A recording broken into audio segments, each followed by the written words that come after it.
গতকাল এক নতুন অভিজ্ঞতার সম্মুখীন হয়েছি। গতকাল আমি মালয়েশিয়ার কুয়ালালামপুর থেকে সিডনিতে এসেছি।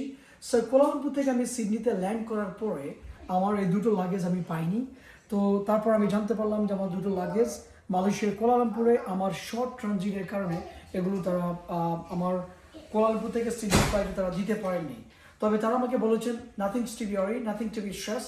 তারা আজকে আমাকে এগুলো ডেলিভারি দিবেন। তারা ইমার্জেন্সি ফ্লাইটের মাধ্যমে এগুলো নিয়ে আসছেন সিডনিতে, এবং এনে তারা আমাকে কথা দিয়েছেন আজ দুপুরের মধ্যে আমাকে আমার বাসায় ডেলিভারি দিবেন। এক্স্যাক্টলি পুরো এয়ারলাইন্স এবং তাদের যে হেল্প ডেস্ক তারা তাদের কথাটি রেখেছেন। আজ দুপুরের মধ্যেই এই লাগেজগুলো আমার বাসায় সিডনি এয়ারপোর্ট থেকে আমাদের বাসায় এনে তারা ডেলিভারি দিয়ে গিয়েছেন তাদের নিজেদের খরচে। সো এটি একটি অ্যামেজিং এক্সপিরিয়েন্স। আলহামদুলিল্লাহ, ফর দি ফার্স্ট টাইম এটি একটি চমৎকার এক্সপিরিয়েন্স।